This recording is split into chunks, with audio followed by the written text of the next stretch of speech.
ناظرین، گزشتہ ایک ساتھ میں یہ بات بالکل کھل کر واضح ہو چکی کہ یاجوج اور ماجوج کون ہیں۔ قرآن میں جب صرف یاجوج اور ماجوج کے الفاظ آئیں تو سوال یہ پیدا ہوتا ہے کہ یاجوج اور ماجوج کون ہیں؟ تو اللہ سبحانہ و تعالیٰ نے ساتھ ہی سوال کا جواب بھی دے دیا کہ یاجوج اور ماجوج کون ہیں۔ اِنَّا یاجوج و ماجوج مفسدون فی الارض، اس میں کچھ شک نہیں یاجوج تھے اور ماجوج تھے وہ جو زمین میں فساد کر رہے تھے۔ اس میں کچھ شک نہیں وہ ہیں یاجوج اور ماجوج جو زمین میں فساد کر رہے ہیں۔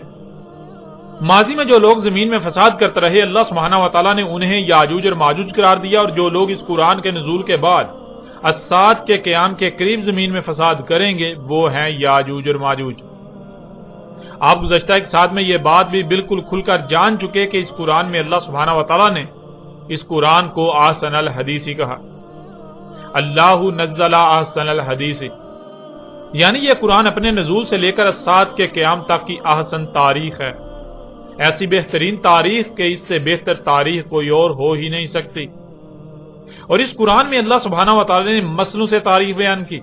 وَلَقَدْ صَرَفْنَا لِلنَّاسِ فِي هَذَا الْقُرْآنِ مِنْ كُلِّ مَثَلٍ، یعنی ماضی میں جو کچھ بھی ہوا اس میں سے وہ ایسے الفاظ میں بیان کیا جو خوب اس قرآن کے نزول سے لے کر الساعۃ کے قیام تک وقوع پذیر ہونا تھا۔ جو معاملہ یا مسئلہ لوگوں کو پیش آنا تھا، ہر بات ہر شے کا ذکر کیا گیا اس قرآن میں مسئلوں سے۔ آپ دیکھتے ہیں کہ قرآن میں ان لوگوں کا ذکر ملتا ہے جو اس قرآن کے نزول سے پہلے گزر چکے، جیسے کہ قوم نوح، قوم عاد، قوم سمود، قوم لوط، اخوان لوط، قوم شعیب، آل فرعون اور امت بنی اسرائیل وغیرہ۔ لیکن یہ جان لیں کہ اس قرآن میں اللہ سبحانہ و تعالیٰ نے ان کے قصے و کہانیاں بیان نہیں کی۔ اس قرآن میں اساطیر الاولین نہیں ہے، بلکہ گزشتہ ایک ساتھ میں یہ بات بالکل کھول کر واضح کی جا چکی کہ اسی قرآن میں اللہ سبحانہ و تعالیٰ نے کہا فَجَعَلْنَاهُمْ سَلَفًا وَمَثَلًا لِلْآخِرِينَ، پس کر دیا ہم نے انہیں سلف، یعنی ایک ایک کو گزرے ہوئے کر دیا۔ جو اس قرآن کے نزول سے پہلے دنیا میں آئے تھے اب گزرے ہوئے ہو چکے، اور جنہیں ایک ایک کو گزرے ہوئے کر دیا انہیں نہ صرف گزرے ہوئے کر دیا بلکہ انہیں مثل کر دیا آخرین کے لیے، یعنی بعد میں آنے والوں کے لیے، اس قرآن کے نزول سے لے کر الساعۃ کے قیام تک آنے والوں کے لیے۔ اس قرآن کے نزول سے پہلے جو قومیں بھی اس دنیا میں آباد تھیں، جو قومیں بھی اس دنیا میں آئی، ان سب کے سب کو گزرا ہوا کر دیا، اور انہیں نہ صرف گزرا ہوا کر دیا بلکہ انہیں مثل کر دیا اس قرآن کے نزول سے لے کر الساعۃ کے قیام تک آنے والوں کے لیے۔ اس لیے اس قرآن میں جہاں جہاں بھی گزشتہ قوموں کا ذکر کیا گیا تو وہ اصل میں ان کا ذکر کرنا مقصود نہیں تھا، بلکہ اس قرآن کے نزول سے لے کر الساعۃ کے قیام تک آنے والوں کی مسلوں سے تاریخ اتاری گئی۔ اس قرآن میں اس قرآن کے نزول سے پہلے گزر جانے والے وہ لوگ جو زمین میں فساد کرتے رہے ان کا ذکر کرتے ہوئے ان کے بارے میں اللہ سبحانہ و تعالیٰ نے کہا کہ وہ یاجوج اور ماجوج تھے، اور قرآن میں انہیں یاجوج اور ماجوج کہنا یہ اساطیر الاولین نہیں، یعنی جو گزر چکے ان کی سطریں نہیں، بلکہ ان کی مسلوں سے قرآن کے نزول کے بعد الساعۃ کے قریب آنے والے مفسدون فی الارض جو کہ یاجوج اور ماجوج ہیں ان کی تاریخ اتاری گئی۔ آج سے 14 صدیاں قبل ہی یاجوج اور ماجوج کی مسلوں سے تاریخ اتاری گئی تھی۔ اس لیے اب قرآن سے ہی آپ پر واضح کرتے ہیں کہ وہ کون سے لوگ تھے جو اس قرآن کے نزول سے قبل دنیا میں آئے اور وہ زمین میں فساد کرتے رہے۔ انہوں نے کیسے اور کس طرح زمین میں فساد کیا اور پھر بالآخر اسی اپنے ہاتھوں سے کیے ہوئے فساد کے سبب ہلاک ہوئے، اور جیسے اللہ نے ان کا اس قرآن میں ذکر کیا آج بھی ان کی مثل لوگ موجود ہیں جو ان کی مثل زمین میں فساد کر رہے ہیں۔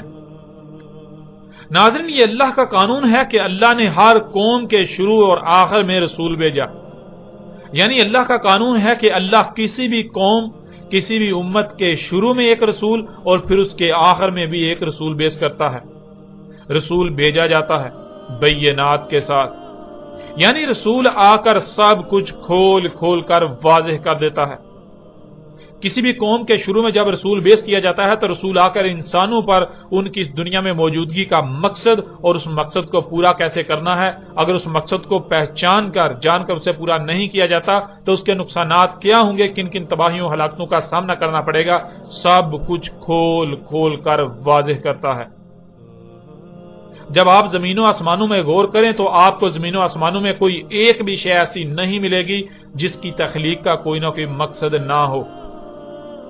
کوئی ایک بھی مخلوق ایسی نہیں ملے گی جو بغیر مقصد خلق کی گئی ہو اور پھر وہ اس مقصد کو پورا نہ کر رہی ہو سوائے حضرت انسان کے۔ انسان واحد ایسی مخلوق ہے جسے دنیا میں آنے کا مقصد کیا ہے اس کا علم ہونا تو دور، بلکہ اسے خود اپنی ہی ذات کا علم نہیں کہ وہ کون ہے۔ مثلا اگر آپ کے ہاتھ کی طرف اشارہ کر کے آپ سے پوچھا جائے، آپ سے سوال کیا جائے کہ یہ کیا ہے، تو آپ فوراً جواب دیں گے کہ یہ ہاتھ ہے، اور جب آپ سے یہ سوال کیا جائے کہ یہ کس کا ہے تو آپ فوراً کہیں گے، فوراً جواب دیں گے کہ یہ میرا ہاتھ ہے۔ اسی طرح پاؤں کی طرف اشارہ کر کے پوچھا جائے کہ یہ کیا ہے تو آپ فوراً جواب دیں گے کہ یہ پاؤں ہے، اور جب یہ سوال کیا جائے کہ کس کا ہے تو فوراً جواب دیں گے کہ یہ میرا پاؤں ہے، یعنی یہ میرا ہے۔ اسی طرح بتدریج آپ کے جسم کے تمام اعضاء کے بارے میں سوال کرتے کرتے آپ کے پورے جسم کی طرف اشارہ کیا جائے اور آپ سے پوچھا جائے کہ یہ کیا ہے تو آپ جواب دیں گے یہ جسم ہے، اور پھر جب آپ سے یہ سوال کیا جائے کہ یہ کس کا ہے، یعنی یہ جسم کس کا ہے، تو آپ اس کا جواب دیں گے کہ یہ جسم میرا ہے، یہ میرا ہے۔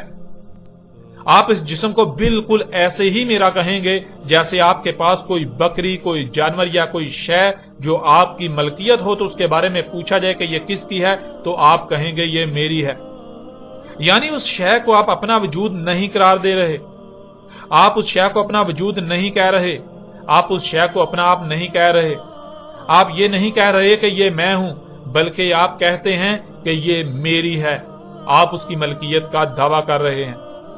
آپ الگ ہیں اور وہ شے الگ ہے۔ بالکل ایسے ہی جب آپ کے جسم کے بارے میں آپ سے پوچھا گیا کہ یہ کس کا ہے تو آپ نے کہا، آپ نے جواب دیا کہ یہ میرا ہے، جس کا مطلب بالکل واضح ہے کہ یہ جسم آپ نہیں ہیں بلکہ آپ کوئی اور ہیں۔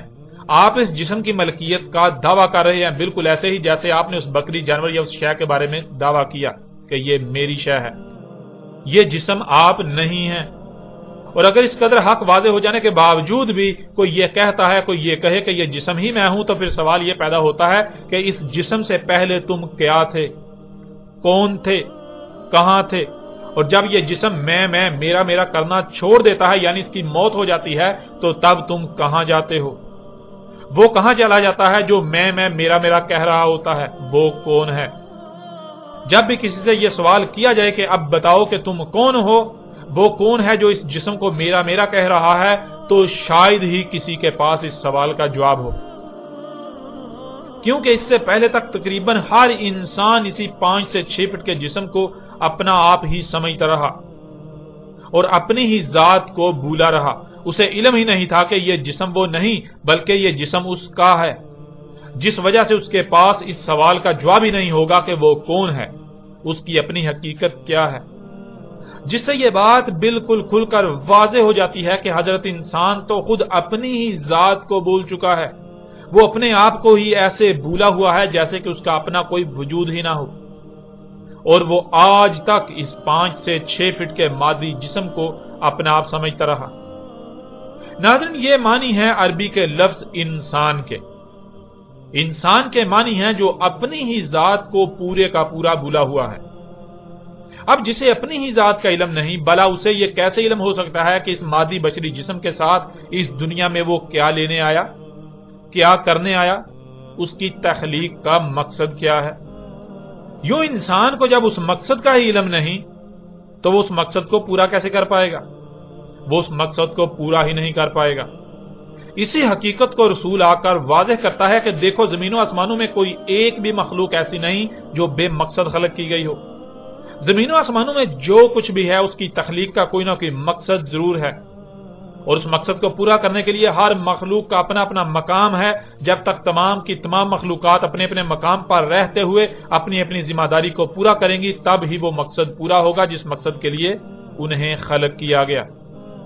زمین و آسمانوں کی مثال بالکل تمہارے جسم کی سی ہے۔ زمین و آسمانوں کی مثال بالکل ایک مشین کی سی ہے۔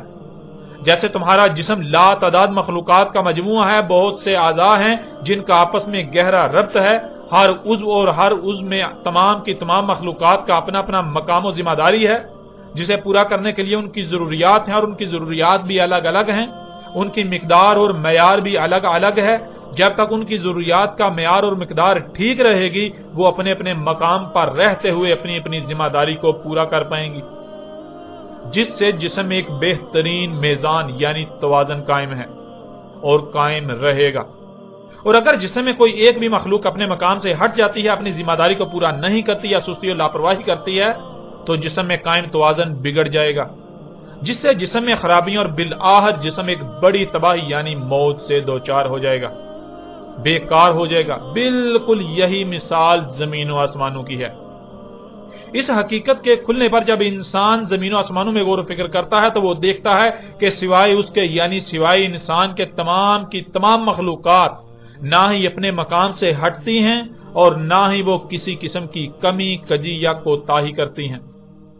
یہ واحد انسان ہے جس کو نہ تو اپنی تخلیق کے مقصد کا علم ہے اور نہ ہی اس مقصد کو پورا کرنے کا علم، اور یہ واحد انسان ہی ہے جو دن رات لا علمی میں ایسے ایسے اعمال کر رہا ہے، ایسے ایسے کرتوت کر رہا ہے کہ جس سے نہ صرف اپنے مقام سے ہٹا ہوا ہے بلکہ باقی مخلوقات کو بھی زبردستی ان کے مقامات سے ہٹا رہا ہے یا زمین و آسمانوں میں تبدیلیوں کا باعث بن رہا ہے، جس سے لامحالہ زمین و آسمانوں میں قائم توازن بگڑ کر زمین و آسمانوں میں تباہیاں آئیں گی جو زمین و آسمانوں کو تباہ و برباد کر کے رکھ دیں گی، جن کا ذمہ دار یہ حضرت انسان ہوگا۔ اور ان سے بچنے کا واحد ایک ہی حل ہے کہ یا تو اپنی حقیقت کو جان لیا جائے، اپنے آپ کو یاد کر لیا جائے، اپنی ہی حقیقت کو یاد کر لیا جائے، اپنے آپ کو پہچان لیا جائے، یا پھر کم از کم یہ واضح ہو جائے کہ اس کی تخلیق کا مقصد کیا ہے، اسے اس دنیا میں کیوں بھیجا گیا۔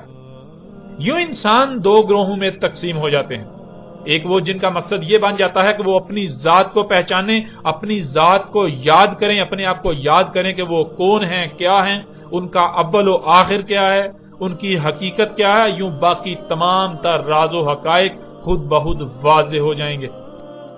اور دوسرے وہ جن کا مقصد یہ بن جاتا ہے کہ ان پر کسی بھی صورت حق واضح ہو جائے، ان کی تخلیق کا مقصد کیا ہے، انہیں اس دنیا میں کیوں بھیجا گیا اور اس مقصد کو پورا کیسے کرنا ہے۔ یوں رسول دونوں طرح کے انسانوں سمیت ہر ایک پر حق بالکل کھول کھول کر واضح کرتا ہے۔ ناظرین، کسی بھی شے کی تخلیق کا مقصد کیا ہے، اسے جاننے کا سب سے بہترین اور آسان ترین ذریعہ یہ ہے کہ اس شے میں جان کر دیکھا جائے کہ اس میں کیا کیا صلاحیتیں پائی جاتی ہیں۔ کسی بھی شے میں پائی جانے والی صلاحیتیں ہی اس شے کے مقصد وجود کو واضح کرتی ہیں، اس شے کے مقصد تخلیق کو واضح کرتی ہیں۔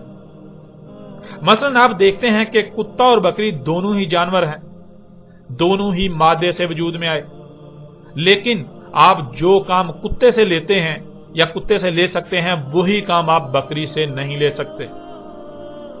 یعنی اگر آپ کو کہا جائے کہ آپ بکری کو اپنے مال کی رکھوالی کے لیے رکھیں تو کیا ایسا ممکن ہے؟ کیا بکری مال کی رکھوالی کر پائے گی؟ نہیں، بالکل نہیں۔ اب آپ غور کریں کہ کیوں؟ آخر وہ کیا وجہ ہے کہ جو کام آپ کتے سے لے رہے ہیں وہ بکری سے کیوں نہیں لیا جا سکتا، وہ کتے سے ہی کیوں لیا جا سکتا ہے؟ تو ناظرین، جواب بالکل واضح ہے کہ اس کام کے کرنے کے لیے جو صلاحیتیں درکار ہیں وہ صلاحیتیں کتے میں پائی جاتی ہیں، نہ کہ بکری میں۔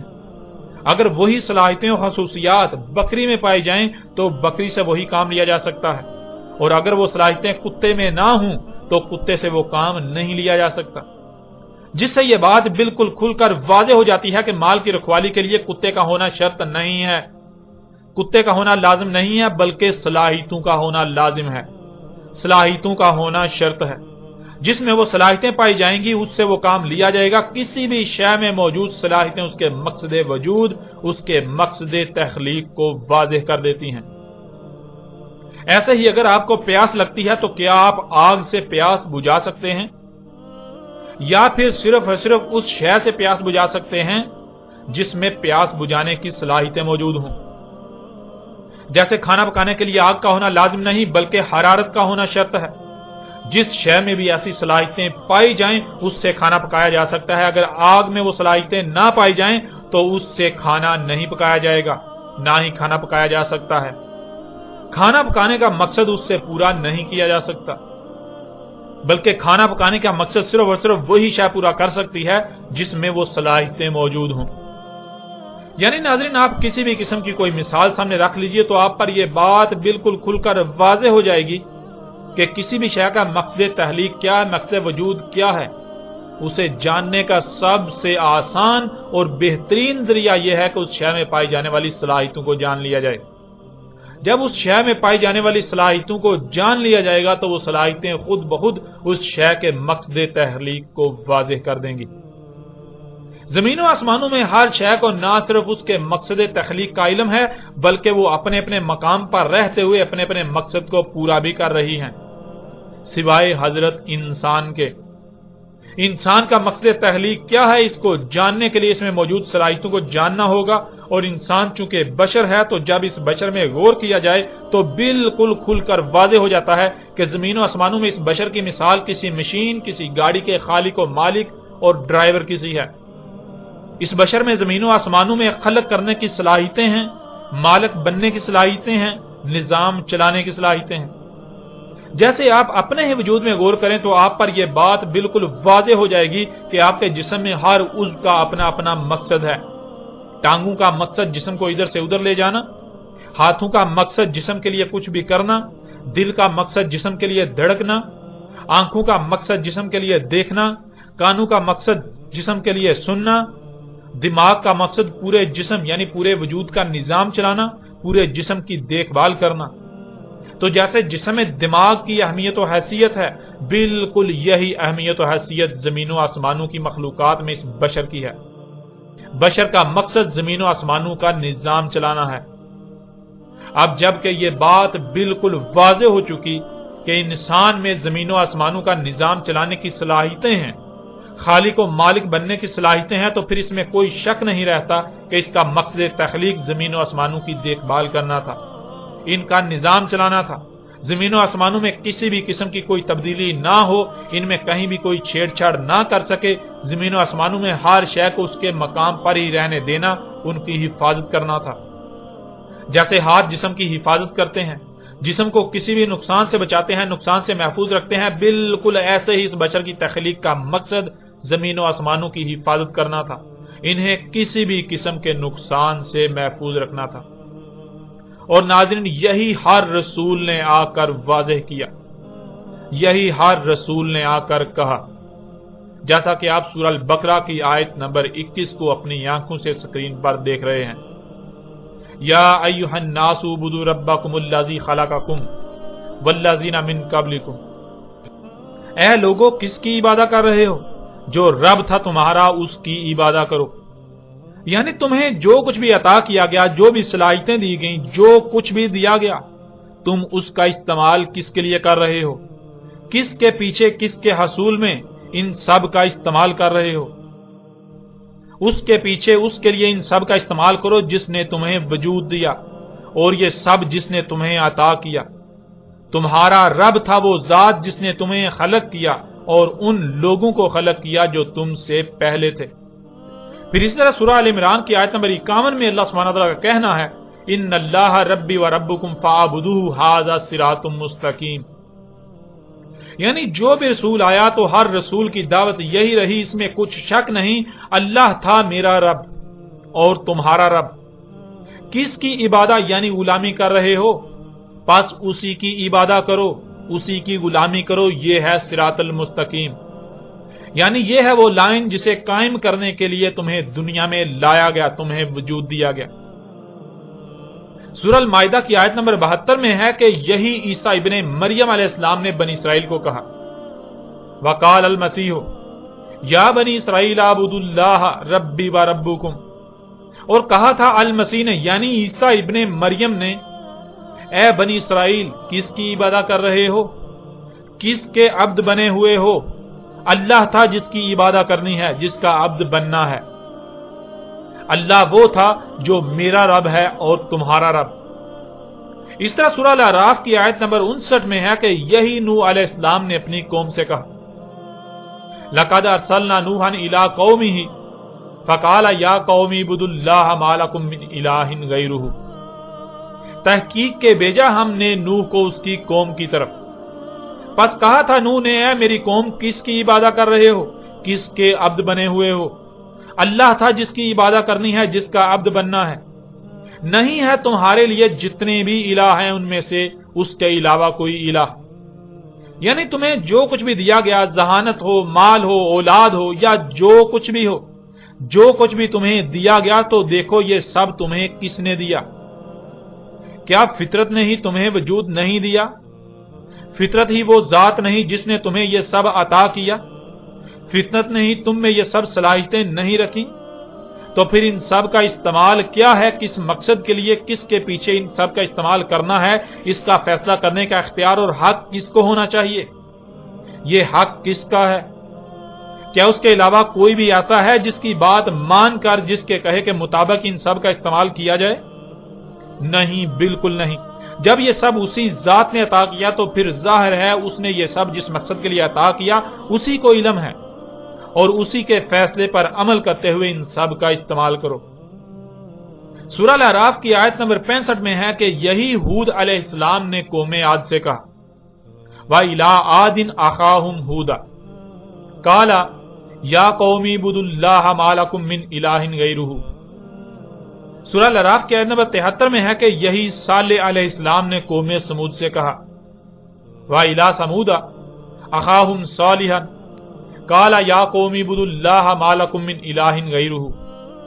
سورہ الاعراف کی آیت نمبر 85 میں ہے کہ یہی شعیب علیہ السلام نے قوم مدین سے کہا، وَإِلَىٰ مَدْيَنَ أَخَاهُمْ شُعَيْبًا قَالَ يَا قَوْمِ اعْبُدُوا اللَّهَ مَا لَكُم مِّنْ إِلَٰهٍ غَيْرُهُ۔ اور سورہ نحل کی آیت نمبر 36 میں ہے کہ اللہ سبحانہ وتعالی نے ہر امت میں جو بھی رسول بھیجا تو ایک ایک رسول کی یہی دعوت تھی، وَلَقَدْ بَعَثْنَا فِي كُلِّ أُمَّةٍ رَسُولًا أَنِ اعْبُدُوا اللَّهَ وَاجْتَنِبُوا الطَّاغُوتَ، اور تحقیق کے بیس کیا، یعنی لوگوں میں سے ہی ایک بشر کو کھڑا کیا ہم نے ہر امت میں رسول، کہ کس کی عبادت کر رہے ہو، یعنی جو کچھ بھی تمہیں عطا کیا گیا وہ کس کے لیے، کس کے پیچھے استعمال کر رہے ہو، کس کے حصول کے لیے استعمال کر رہے ہو؟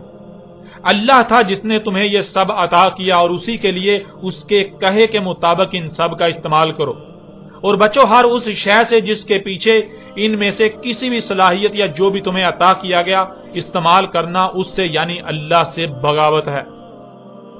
سورہ نحل کی آیت نمبر 36 میں اللہ سبحانہ تعالیٰ کا کہنا ہے کہ ہر امت میں جو بھی رسول بیس کیا اس نے اپنی قوم کو یہی کہا، ان اعبدوا اللہ، کہ اللہ ہی کی عبادت کرو، اور یہ اللہ نے خود اس قرآن میں بھی کہا، جیسا کہ سورہ یاسین کی آیت نمبر 61 آپ کو سکرین پر نظر آ رہی ہے، وَأَنِ اعْبُدُونِي هَٰذَا صِرَاطٌ مُسْتَقِيمٌ۔ سورہ یاسین کی آیت نمبر 61 میں اللہ سبحانہ وتعالیٰ کا کہنا ہے کہ کس کی عبادت یعنی غلامی کر رہے ہو، صرف اور صرف میری ہی غلامی کرنی ہے، اس لیے میری ہی غلامی کرو، یہ ہے صراط المستقیم، یعنی یہ ہے وہ لائن جسے قائم کرنے کے لیے تمہیں دنیا میں لایا گیا، تمہیں وجود دیا گیا۔ اور ناظرین اب سوال یہ پیدا ہوتا ہے کہ اللہ کیا ہے، کیونکہ جب تک اللہ کا ہی علم نہیں ہوگا تب تک نہ تو یہ واضح ہو پائے گا کہ عبادت یعنی غلامی ہے کیا، اور نہ ہی یہ واضح ہوگا کہ اللہ کی غلامی یعنی اللہ کی عبادت کیسے کی جا سکتی ہے۔ اللہ کی عبادت کیا ہے اس وقت تک علم نہیں ہو سکتا جب تک کہ یہ واضح نہ ہو جائے کہ اللہ کیا ہے، اور اللہ کیا ہے اس کو بھی اللہ نے پورے قرآن میں جگہ جگہ واضح کر دیا، جیسا کہ آپ ان چند آیات کو اپنی سکرین پر دیکھ رہے ہیں۔ سورہ ال عمران کی آیت نمبر 51 میں اللہ سبحانہ تعالیٰ کا کہنا ہے، ان اللہ ربی و ربکم فاعبدوہ ھذا صراط مستقیم۔ سورہ مریم کی آیت نمبر 36 میں اللہ سبحانہ تعالیٰ کا کہنا ہے، وَإِنَّ اللَّهَ رَبِّي وَرَبُّكُمْ فَاعْبُدُوهُ ھذا صراط مستقیم۔ اس طرح سورہ البقرہ کی آیت نمبر 21 میں اللہ سبحانہ تعالیٰ کا کہنا ہے، یا ایھا الناس اعبدوا ربکم الذی خلقکم والذین من قبلکم لعلکم تتقون۔ ان اللہ، اس میں کچھ شک نہیں اللہ تھا۔ اب سوال یہ پیدا ہوتا ہے کہ کیا ہے اللہ؟ تو آگے اسی سوال کا جواب ہے کہ اللہ کیا ہے؟ ربی و ربکم، وہ ہے اللہ جو میرا رب ہے اور تمہارا رب، یعنی جس نے مجھے اور تمہیں وجود دیا اور کسی نہ کسی مقصد کے لیے وجود دیا، تمام تر ضروریات کو وجود میں لا کر فراہم کر رہا ہے۔ تو ذرا غور کرو وہ کون سی ذات ہے جس نے آپ کو وجود دیا، جس نے تمہیں وجود دیا، اور نہ صرف آپ کو یعنی تمہیں وجود دیا بلکہ آپ کی تمام تر ضروریات کو بھی وجود میں لا رہا ہے۔ جب آپ غور کریں گے تو یہ کائنات میں جو کچھ بھی ہے یہ آپ کے سامنے آئے گا. زمین و آسمانوں میں کل کائنات میں جو کچھ بھی ہے یہی بطور رب سامنے آئے گا. اور پھر دیکھیں یہی اللہ سبحانہ تعالیٰ نے سورہ زخرف میں بھی بالکل واضح الفاظ میں بیان کر دیا. ان اللہ ہوا ربی و ربکم فاعبدوہ ھذا صراط مستقیم. ان اللہ کی ہے پر زبر ہے جس سے لفظ اللہ ماضی کا صیغہ بن جاتا ہے. یوں ان اللہ کے معنی بنیں گے اس میں کچھ شک نہیں اللہ تھا. اس وقت دنیا میں موجود انسانوں سے خطاب کرتے ہوئے اللہ کہہ رہا ہے، قرآن کہہ رہا ہے کہ اس میں کچھ شک نہیں اللہ تھا. یعنی تم جسے اللہ کہہ رہے ہو، جسے اللہ سمجھ رہے ہو، تمہیں جو اللہ بتایا گیا ایسا کوئی اللہ وجود ہی نہیں رکھتا، بلکہ جو اصل میں اللہ ہے تم نے اس کو اللہ تھا کیا ہوا ہے. تو ناظرین اب سوال یہ پیدا ہوتا ہے کہ کیا تھا اللہ جو کہ انسانوں نے اللہ کو تھا کیا ہوا ہے؟ انہیں علم ہی نہیں کہ اللہ کیا ہے. جسے یہ اللہ کہہ رہے ہیں وہ اللہ ہے ہی نہیں. تو آگے اسی سوال کا جواب بھی دے دیا گیا. ہوا یہ دو الفاظ کا مجموعہ ہے. پہلا لفظ گول والی ہے اور دوسرا لفظ واو. گول والی ہے کسی بھی شے کی طرف اشارہ کرنے کے لیے استعمال ہوتی ہے اور ہے پر پیش کے استعمال سے یہ حال کا صیغہ بن جاتا ہے جس کے معنی بنتے ہیں کسی ایسی شے کی طرف اشارہ کیا جا رہا ہے جو موجود ہے. اب جب آپ اپنے ارد گرد دیکھیں کہ کیا موجود ہے تو بہت کچھ نظر آئے گا. تو جو بھی نظر آئے سوال یہ پیدا ہوتا ہے کہ کیا یہ اللہ ہے؟ تو آگے اسی کا جواب بھی ہے واو. واو کے معنی ہیں اور واو پر زبر کے استعمال سے یہ ماضی کا صیغہ بن جاتا ہے. یوں ہوا کے معنی بنتے ہیں کہ جو کچھ بھی موجود ہے اس کی طرف اشارہ کرتے جائیں، اس کا ذکر کرتے جائیں یہاں تک کہ واو یعنی اور ماضی کا قصہ نہیں بن جاتا، واو ماضی کا صیغہ نہیں بن جاتا. مثلا جب آپ دیکھیں کہ کیا ہے جو موجود ہے تو درخت نظر آئیں گے. تو سوال یہ پیدا ہوتا ہے کہ کیا بس درخت ہی موجود ہیں، ان کے علاوہ اور کچھ نہیں؟ تو جواب ہے کہ نہیں، اور بھی ہے. تو سوال یہ پیدا ہوتا ہے کہ کیا ہے اور پہاڑ بھی ہیں. اسی طرح اور کرتے جائیں، پہاڑ اور سمندر اور زمین اور چاند اور سورج اور نظام شمسی اور کہکشاں، اسی طرح اور کرتے جائیں تو جہاں اور ختم ہو جائے اور یعنی واو ماضی کا صیغہ بن جائے تو جو سامنے آئے گا وہ ذات ہے اللہ. بالکل ایسے ہی جیسے آپ کے جسم کے اعضاء کو اور کرتے جائیں، جب اور ختم ہو جائے گا اور ماضی کا صیغہ بن جائے گا تو پورے کا پورا وجود سامنے آ جائے گا جسے عمران یا کوئی بھی نام دیا جائے گا. یہ ہے عمران. جسم کے کسی بھی عضو کو عمران نہیں کہا جائے گا بلکہ ہر عضو کا الگ الگ نام ہے اور ہر عضو عمران کی آیت ہے. ربی و ربکم، یہ ہوا ہی ہے جو رب ہے میرا اور رب ہے تمہارا. اور ناظرین پہلے ہی یہ بات بالکل کھل کر واضح ہو چکی کہ رب تو یہی ذات سامنے آتی ہے جو موجود ہے. جو کچھ بھی نظر آ رہا ہے، جو کچھ بھی نظر آ رہا ہے یہ اللہ ہی کا وجود نظر آ رہا ہے، اس کے علاوہ تو کوئی دوسرا ہے ہی نہیں. فاعبدوہ، کس کے عبد بنے ہوئے ہو پس وہی ہے اسی کے عبد بنو. یعنی کس کی عبادت کر رہے ہو پس اسی کی عبادت کرو. اب ناظرین سوال یہ پیدا ہوتا ہے کہ عبادت کسے کہتے ہیں، عبادت کے معنی کیا ہے؟ عبادت جسے اردو میں عبادت لکھا اور پڑھا جاتا ہے اس کے معنی کیا ہیں؟ یعنی کسی کا عبد بننا کیا ہے، عبادت کسے کہتے ہیں، عبادت کیا ہے اور لفظ عبادت کے معنی کیا ہیں؟ ناظرین انسانوں کی اکثریت لفظ عبادت کو اردو کا لفظ سمجھتی ہے، لیکن یہ لفظ اردو کا نہیں بلکہ عربی کا ہے اور عربی میں اسے یوں لکھا جاتا ہے عبادہ. اور جب عربی لہجے میں اس لفظ کو پڑھا جاتا ہے تو تیز ساکت ہو کر ہے کی آواز میں بدل جاتی ہے، یعنی اسے عبادہ پڑھا یا بولا جائے گا. عربی کا لفظ عبادہ جب اردو میں شامل ہوا تو اسے عربی کی بجائے اردو لہجے میں تے کے ساتھ بولا گیا اور بولا جاتا ہے، یعنی عبادت. اب آتے ہیں اس لفظ کے معنی کی طرف. ناظرین سب سے پہلے ایک مثال آپ کے سامنے رکھتے ہیں تاکہ آپ پر بات ہر لحاظ سے کھل کر واضح ہو جائے. مثلا آپ تصور کریں کہ آپ میں وہ تمام تر اور احسن صلاحیتیں موجود ہیں جو ایک انتہائی پیچیدہ ترین مشین بنانے کے لیے ضروری ہوں. یعنی آپ شروع سے لے کر آخر تک مشین کے مکمل ہونے تک ایک ہی ایسی ذات ہیں کہ جس نے وہ مشین تیار کی اور پھر صرف اور صرف آپ ہی میں اس مشین کو احسن طریقے سے چلانے کی صلاحیتیں ہیں، اور آپ کے علاوہ کوئی بھی دوسری ایسی ذات نہیں جس میں وہ صلاحیتیں ہوں جو آپ میں ہیں۔ اور پھر مشین ایسی ہے کہ اگر رائے برابر بھی عمل خلاف ہدایات کیا جائے گا تو اس میں خرابیاں ہو جائیں گی اور بالآخر تباہ ہو جائے گی۔ آپ نے مشین مکمل کر لی اور اسے چلانے کے لیے آپ نے ارادہ کیا کہ کسی دوسرے کو مشین پر معمور کیا جائے، کسی دوسرے کو مشین پر نائب بنا دیا جائے، جس کے لیے آپ کسی کو لے کر آتے ہیں۔ اب یہاں سوال یہ پیدا ہوتا ہے کہ کیا آپ فوراً مشین اور اس کا سارا انتظام اس کے حوالے کر دیں گے جس کو آپ لے کر آئے، جس کے پاس اس کے بارے میں کوئی علم نہیں، جو بالکل نیا ہے؟ اس کے باوجود کہ آپ کے علاوہ کوئی دوسرا اس مشین کے بارے میں الف بے تک بھی نہیں جانتا اور نہ ہی کسی میں اس مشین کو چلانے اور اس کا انتظام سنبھالنے کی صلاحیت ہے، تو ناظرین جواب بالکل واضح ہے کہ نہیں، بالکل نہیں۔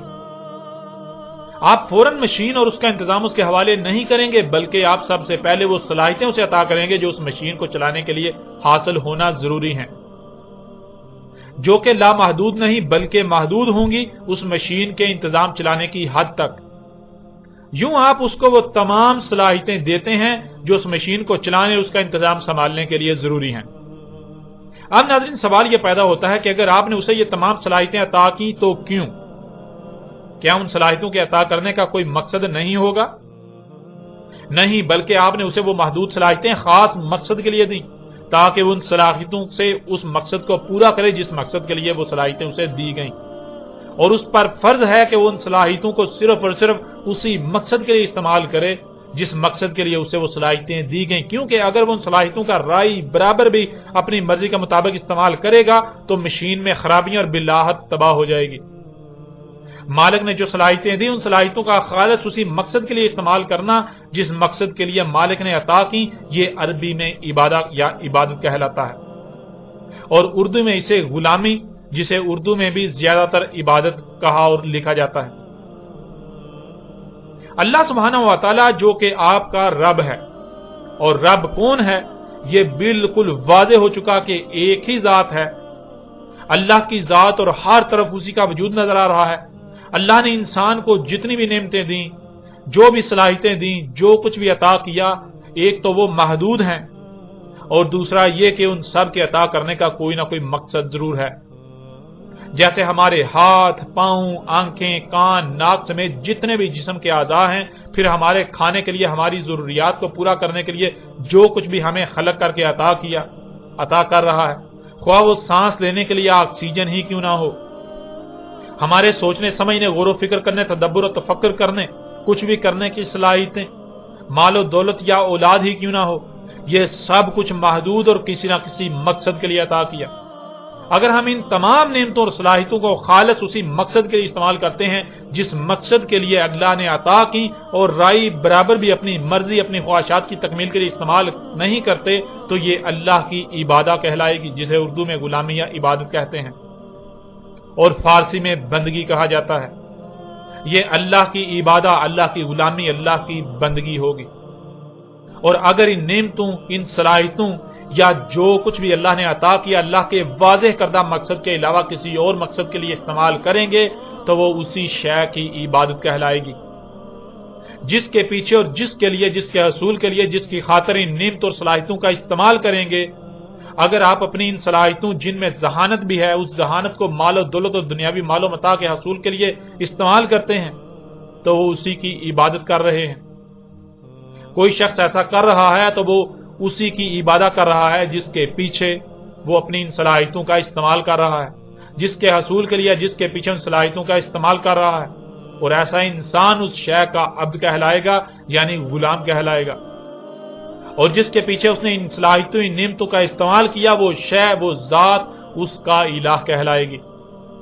الہ اسے کہتے ہیں جس کے پیچھے ان نعمتوں اور صلاحیتوں وغیرہ کا استعمال کرنا، اور ایسا کرنے والا اس الہ کا عبد کہلاتا ہے۔ اور ناظرین بہت ہی سوچے سمجھے منصوبے کے تحت عبادت کو پوجا پاٹ اور پرستش میں بدل دیا گیا۔ پوجا پاٹ اور پرستش وغیرہ بے مقصد ہوتی ہے، جس کی جاتی ہے وہ خود محتاج ہوتا ہے۔ اللہ کی ذات محتاج نہیں ہے، اللہ محتاج نہیں ہے، اللہ غنی ہے۔ اسے کسی قسم کی کوئی حاجت نہیں ہے۔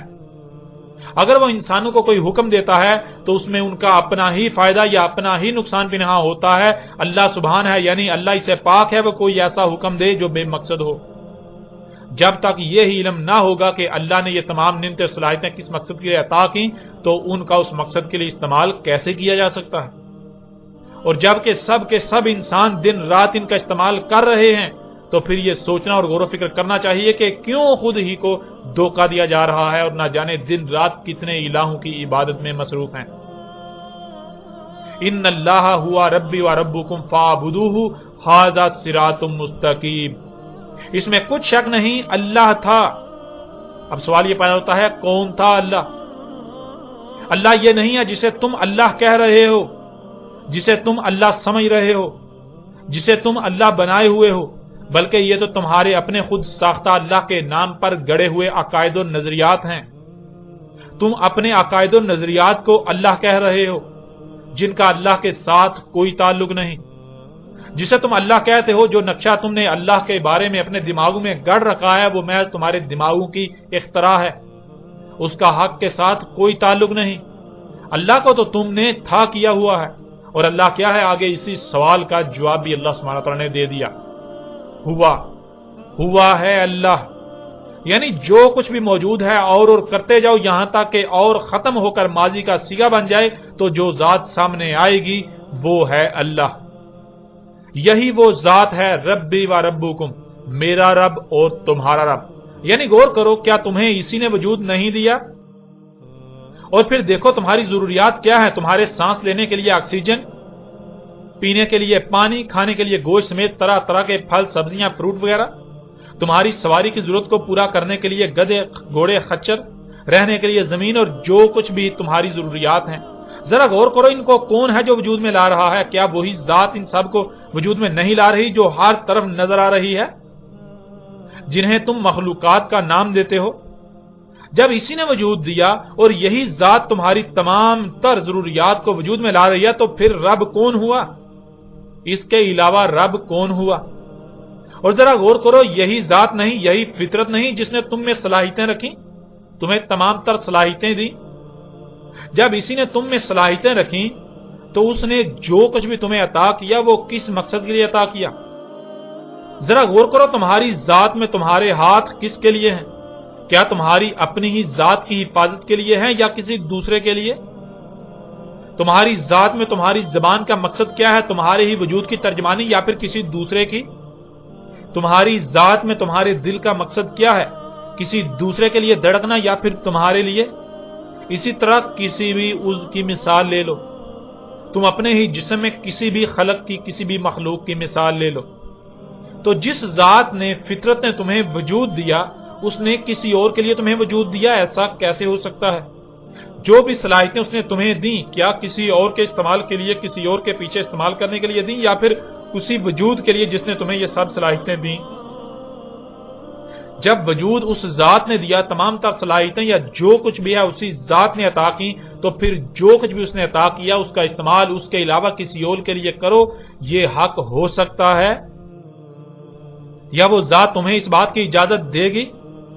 وہ تمہیں اس بات کی اجازت دے گی کہ تم اسی کی دی ہوئی صلاحیتوں سے، اسی کے دے ہوئے اسباب و وسائل سے اسی کے ساتھ دشمنی کرو؟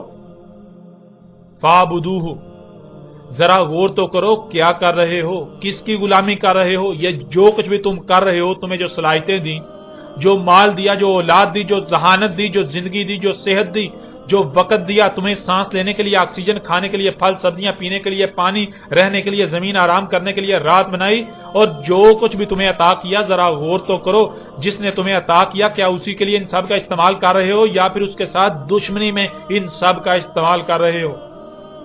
فطرت نے تمہیں یہ سب عطا کیا اور تم اسی کے خلاف ان سب کا استعمال کر رہے ہو، اسی میں چھیڑ چھاڑ کر رہے ہو، اسی میں پنگے لے رہے ہو، اسی میں تبدیلیاں کر رہے ہو، اسی کی غلامی کے بجائے اس کے ساتھ دشمنی کر رہے ہو، تو جان لو، باز آ جاؤ۔ اگر تمہیں یہ سب کچھ عطا کیا گیا تو اس لیے نہیں بلکہ اس لیے عطا کیا گیا کہ اسی کی عبادت کرو، یعنی اسی کی غلامی کرو۔ جو کچھ بھی تمہیں عطا کیا گیا اسی کے لیے، اسی کی دیکھ بھال کے لیے استعمال کرو، کوئی اس کے ساتھ دشمنی نہ کر پائے۔ زمینوں آسمانوں میں اور جو کچھ بھی ان میں ہے ان میں کوئی رد و بدل نہ کرے، ان میں چھیڑ چھاڑ نہ کرے، فطرت میں تبدیلیاں نہ کرے، مخلوقات کو ان کے مقامات سے نہ ہٹائے، اس مقصد کے لیے استعمال کرو۔ اگر مخلوقات کو ان کے مقامات سے ہٹایا جا رہا ہے تو ایسا کرنے والوں کو روکنے کے لیے تمہیں یہ سب عطا کیا گیا، زمینوں آسمانوں کی اصلاح کرنے کے لیے تمہیں یہ سب عطا کیا گیا۔ جیسے تمہاری ذات میں آنکھیں، کان، ناک، زبان، منہ، ہاتھ، پاؤں سمیت تمام کے تمام اعضاء کا مقصد تمہاری ہی ذات کی غلامی ہے، وہ جو بھی کریں گے تمہارے ہی جسم کے لیے کریں گے، تمہارے ہی جسم کے لیے کرتے ہیں۔ بالکل ایسے ہی تم نے جو بھی کرنا ہے، تم جو بھی کرو تو اللہ ہی کی غلامی کرو، اللہ ہی کی غلامی کرنی ہے، ایک بھی عمل اس کی بغاوت والا نہ ہو۔ ناظرین، اللہ کیا ہے اس پر یہاں موضوع کے مطابق مختصراً بات کی گئی۔ اللہ کیا ہے اس پر پوری تفصیل کے ساتھ ہر پہلو سے الگ نشست میں اسی موضوع کے تحت بات کی جائے گی، جسے ضرور سنیں تاکہ آپ پر ہر بات بالکل کھل کر واضح ہو جائے۔ اللہ سبحانہ و تعالی نے یہ بات بالکل کھول کر واضح کر دی کہ ہر رسول نے یہی دعوت دی، ہر رسول نے آ کر یہی دعوت دی، ہر رسول نے آ کر زمین و آسمانوں اور جو کچھ بھی ان میں ہے ان کے بارے میں حق کھول کھول کر واضح کیا کہ ان کی تخلیق کیسی کی گئی۔ زمین و آسمانوں کی مثال بالکل تمہارے جسم یا ایک مشین کی سی ہے، اور یہی وجہ ہے کہ ہر رسول کو ساحر کہا گیا۔ ساحر سحر سے ہے، اور سحر کہتے ہیں مخلوقات پر دسترس پانے، مخلوقات کو کنٹرول کرنے کے علم یا صلاحیتوں کو،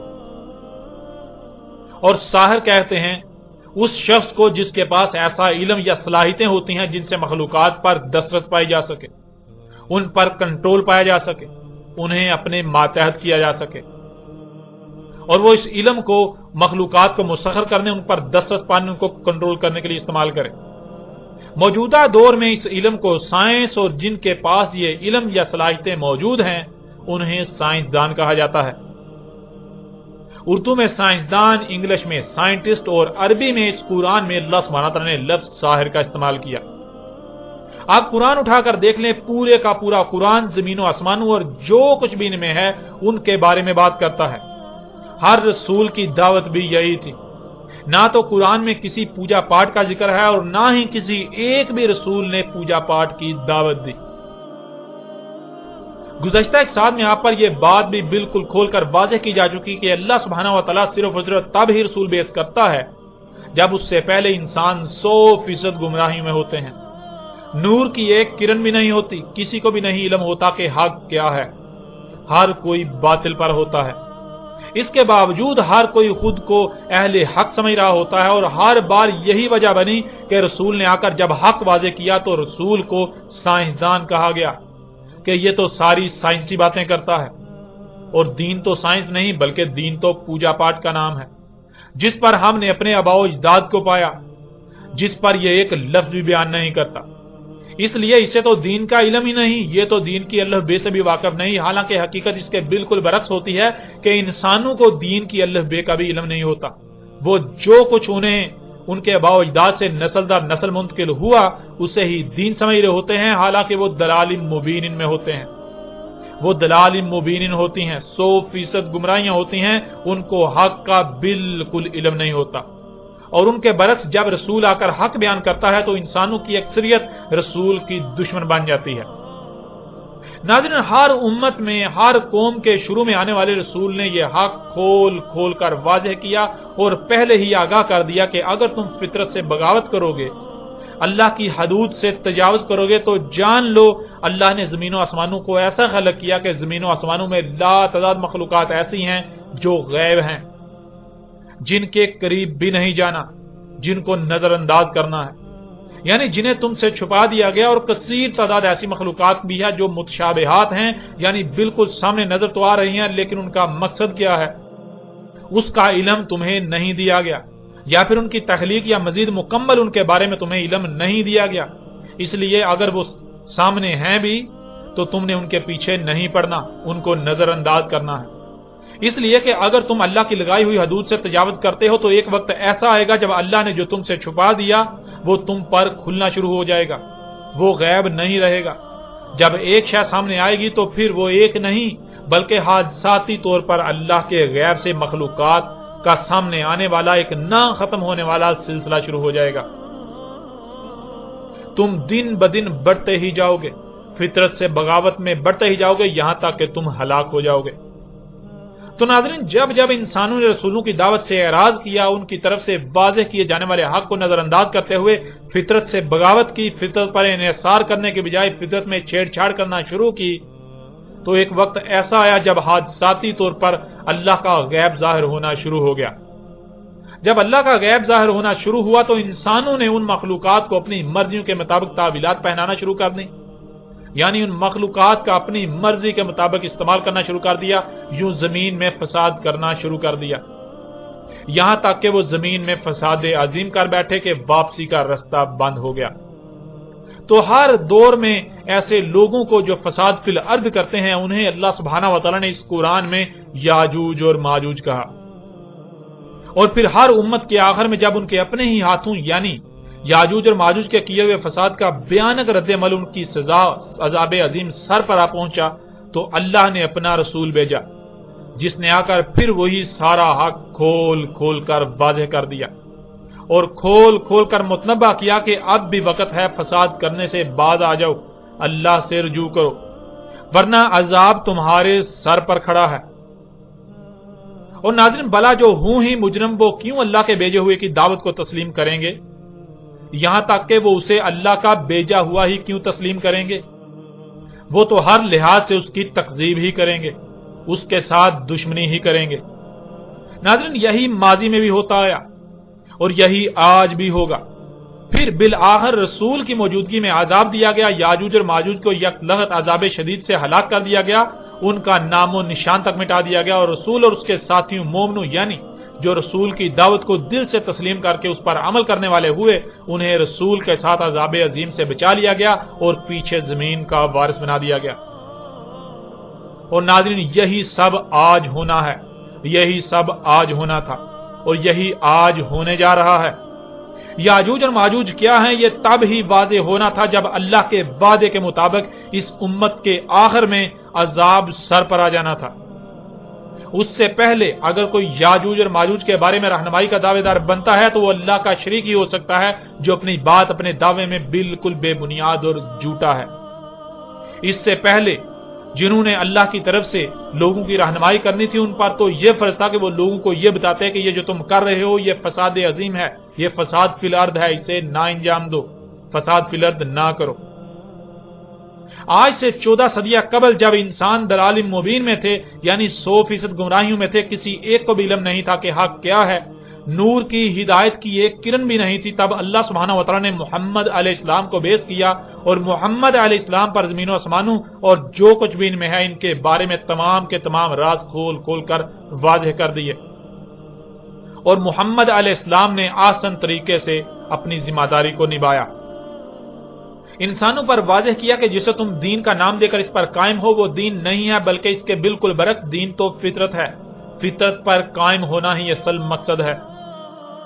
محمد علیہ السلام پر یہ سب واضح ہو چکا تھا کہ آج جب انسانوں کو دین کا علم ہی نہیں، ان کو علم ہی نہیں کہ حق کیا ہے، وہ پوجا پاٹ کو جو کچھ بھی آباء و اجداد سے نسل در نسل چلا رہا ہے اسے ہی دین سمجھے ہوئے ہیں، تو پھر اصل دین سے تو یہ بالکل لا علم ہے۔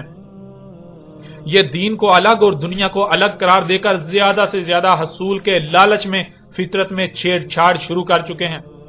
اگر انہیں آج نہ روکا گیا تو ان قریب اللہ کے غیب کا سلسلہ کھل جائے گا، حادثاتی طور پر وہ مخلوقات، وہ سلسلہ سامنے آ جائے گا، آنا شروع ہو جائے گا جو اللہ نے چھپا دیا تھا، جسے نظر انداز کرنا تھا، شجرہ ملونا، وہ سلسلہ جس کو نظر انداز کرنا تھا، اور انسان اس کے پیچھے اس کی اتباع میں اللہ کے غیب کی مخلوقات کو اپنی منمانی اور خواہشات کی اتباع میں استعمال کریں گے، ان کو اپنی مرضی کے مطابق استعمال کریں گے، تو آہستہ آہستہ زمین و آسمانوں میں سب کچھ درہم برہم ہو جائے گا۔ اس لیے محمد علیہ السلام نے اس وقت لوگوں کو پہلے تو دعوت دی، اور جب دعوت دے چکے تو جو قوت میسر آئی اس کے ساتھ انسانوں کو فطرت میں مداخلت کرنے سے روکنے کے لیے میدان میں کود پڑے، اور قوت کے ساتھ انہیں فطرت کو تبدیل کرنے سے روک دیا، اور یہ بات بھی واضح کر دی کہ جب تک لوگ فطرت پر قائم رہیں گے نہ تو یاجوج اور ماجوج کا کوئی تصور ہوگا اور نہ ہی دجال کا، تب تک اسات سمیت اسات کی کوئی ایک بھی شرط ظاہر نہیں ہوگی۔ لیکن جیسے ہی فطرت سے بغاوت کی جائے گی، فطرت پر انحصار کرنا ترک کر دیا جائے گا، تو ایسا کرنے والے یاجوج اور ماجوج ہوں گے۔ یعنی جب زمین میں فساد شروع ہو جائے گا تو ایسا کرنے والے یاجوج اور ماجوج ہوں گے۔ جیسے ایسے وقت گزرتا جائے گا تو یاجوج اور ماجوج یعنی زمین میں فساد کرنے والوں کی بھی تعداد بڑھتی چلی جائے گی، زمین میں کثرت ہوتی چلی جائے گی، یہاں تک کہ ایک وقت آئے گا جب پوری زمین ایسے لوگوں سے بھر جائے گی۔ یاجوج اور ماجوج مفسدون فی الارض سے زمین بھر جائے گی، جو زمین و آسمانوں میں سب کچھ درہم برہم کر دیں گے، زمین و آسمانوں میں تمام مخلوقات کو ان کے مقامات سے ہٹا دیں گے، اور پھر نتیجتاً تباہیاں آئیں گی، اور انسانوں سمیت زمین و آسمانوں کی تمام مخلوقات ان تباہیوں کی زد میں آئیں گی۔ ناظرین، اب آپ غور کریں کہ کیا آج دنیا میں انسان اللہ کی غلامی کر رہے ہیں؟ جس ذات نے انہیں وجود دیا اور جو کچھ بھی انہیں عطا کیا، جو صلاحیتیں دیں، کیا ان سب کا استعمال اسی ذات یعنی فطرت کے لیے کر رہے ہیں؟ فطرت کو محفوظ کرنے کے لیے کر رہے ہیں، یا پھر الٹا ان کا استعمال اللہ کی دشمنی میں کر رہے ہیں، فطرت سے بغاوت کر رہے ہیں؟ جب آپ غور کریں گے تو غور کرنے کی ضرورت ہی نہیں، پوری دنیا میں ہر طرف ہر انسان اللہ کا دشمن بنا ہوا ہے، اللہ کی آیات کی تکذیب کرنے میں نظر آئے گا۔ زمین و آسمانوں میں جو کچھ بھی ہے یہ سب کی سب اللہ کی آیات ہیں، یعنی اگر ان میں سے کسی میں بھی غور کیا جائے گا، ان کی گہرائی میں جایا جائے گا تو اللہ سامنے آئے گا۔ زمین و آسمانوں میں جو کچھ بھی ہے یہ اللہ کی آیات ہیں، یہ اللہ ہی کا وجود نظر آ رہا ہے، لیکن آج کوئی بھی انہیں اللہ کی آیات ماننے کو تیار ہی نہیں۔ ہر کوئی یہی کہتا ہے کہ زمین و آسمانوں میں جو کچھ بھی ہے یہ مخلوقات ہیں اور یہ ہمارے ہی لیے ہیں، اس لیے ہم ان کے ساتھ جو جی چاہے کریں اور کر رہے ہیں۔ کسی کو علم ہی نہیں کہ یہ اللہ ہی کا وجود ہے، یہ اللہ کی آیات ہیں، یہ اللہ کے ساتھ چھیڑ چھاڑ کر رہے ہیں، یہ اللہ کے ساتھ دشمنی کر رہے ہیں۔ اس لیے ان کو بار بار کہا گیا اللہ سے بچو، اللہ سے بچو، اللہ سے بچو۔ یہ تم چھوٹی چھوٹی پریشانیوں سے بچنے کے لیے، ملامتوں سے بچنے کے لیے اللہ کے ساتھ پنگے لے رہے ہو، اللہ کے ساتھ چھیڑ چھاڑ کر اللہ کے ساتھ دشمنی کر رہے ہو۔ تو ان ملامتوں، چھوٹی چھوٹی دنیاوی مصیبتوں، پریشانیوں سے بچنے کے لیے اللہ کے ساتھ دشمنی نہ کرو، بلکہ اللہ سے بچو۔ جو اللہ ہے اسے یہ اللہ ماننے کو تیار ہی نہیں، اور جو ان کے دماغوں کی اختراع ہے جس کا حق کے ساتھ کوئی تعلق ہی نہیں، اسے اللہ قرار دے رہے ہیں، اور پھر نتیجہ آپ کے سامنے ہے۔ جب اللہ کو اللہ ماننا ہی نہیں، اللہ کی آیات کو اللہ کی آیات ماننا ہی نہیں، تو ظاہر ہے یہ لوگ جو چاہیں گے کریں گے، اپنی خواہشات کو ہی حق کا نام دے کر ان کی اتباع کریں گے، اور بالکل بے فکر ہو کر کریں گے، کیونکہ یہ تو یہی سمجھ رہے ہیں کہ ہم کون سا اللہ کے ساتھ دشمنی کر رہے ہیں، اللہ کے ساتھ چھیڑ چھاڑ کر رہے ہیں، بلکہ ہم تو مخلوقات کو چھیڑ چھاڑ رہے ہیں، ہم تو مخلوقات میں چھیڑ چھاڑ کر رہے ہیں، لیکن حقیقت کیا ہے اس کا انہیں علم ہی نہیں۔ اور اگر بتا بھی دیا جاتا ہے، ہر لحاظ سے کھول کھول کر حق واضح بھی کر دیا جاتا ہے، تو ماننے کو تیار ہی نہیں، کیونکہ یہ لوگ اپنے آباء و اجداد کو چھوڑنے پر تیار ہی نہیں۔